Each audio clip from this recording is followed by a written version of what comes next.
high-protein diets during pregnancy healthful or harmful?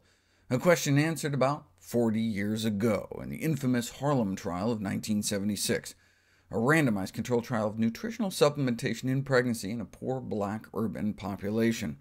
The study was begun at a time when protein was just assumed to be deficient in the diets of the poor.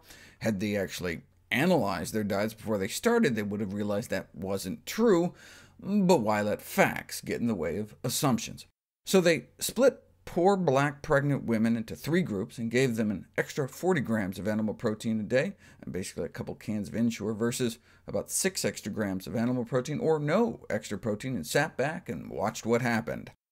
The high-protein group suffered an excess of very early premature births and associated infant deaths, as well as significant growth retardation in the babies that survived. More protein meant more prematurity, more deaths, and more growth retardation. And when kids grow up, animal protein intake during pregnancy has been associated with children becoming overweight later in life and getting high blood pressure. The offspring of mothers who reported eating more meat and fish had higher blood pressure in adulthood. This was part of another failed dietary intervention trial, in which mothers were advised to eat a pound of meat a day. The increased weight gain and high blood pressure may be due to the obesity-causing chemical pollutants in the meat supply, as I've talked about before, or the animal protein induced rise in the growth hormone IGF-1, or it could be due to a steroid stress hormone called cortisol. A single meal high in animal protein can nearly double the level of stress hormone in the blood within a half hour of consumption, much more than a meal closer to the recommended level of protein. Give someone a meal of crab meat, tuna fish, cottage cheese, and the stress hormone levels shoot up. But instead give someone some barley soup and a vegetable stir-fry and rice, and the stress hormone level goes down after the meal. Right? And imagine if you did the meat, fish, dairy, meal after meal, day after day. You could chronically stimulate your stress response axis and increase the release of vasoactive hormones that can increase your blood pressure. And all that extra cortisol release has been linked to increased risk for elevated blood levels of insulin, triglycerides, and cholesterol. If you take men on a high-protein diet, meat, fish, poultry, egg whites, and switch them to a high-carb diet of bread, vegetables, fruit, and sugary junk, their cortisol levels drop about a quarter within 10 days. At the same time, their testosterone levels shoot up by about the same amount. High-protein diets suppress testosterone. That's why if you take men eating plant-based diets and have them start eating meat every day, their testosterone levels go down, and actually some estrogens go up.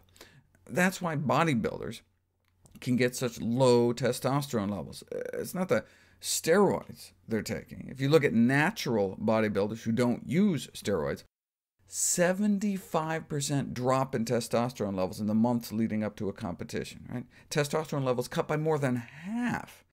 Enough to drop a guy into an abnormally low range. It's ironic that they're eating protein to look manly on the outside, but it makes them less and less manly on the inside.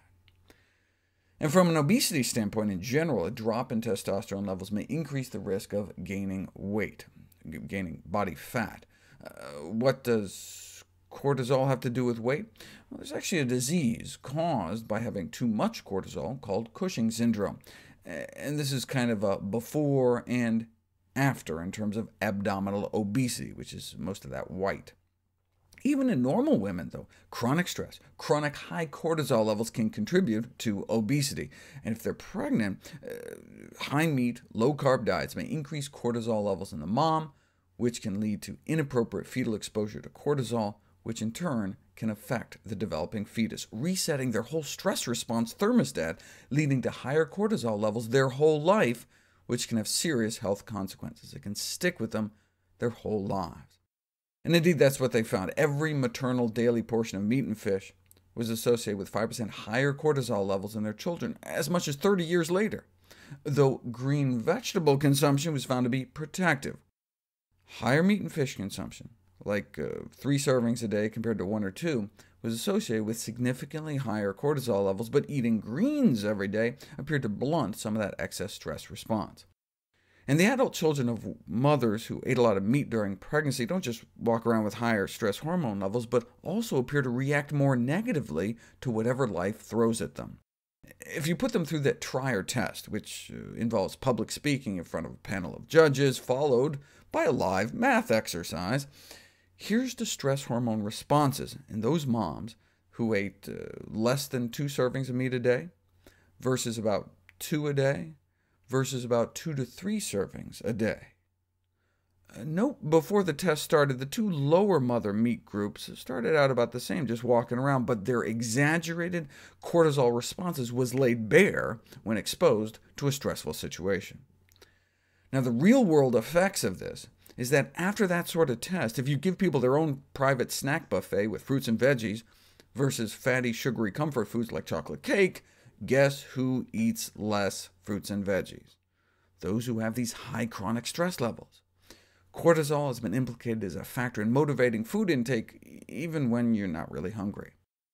So no surprise that animal protein intake during pregnancy may lead to larger weight gain for her children later in life, and maybe even her grandchildren.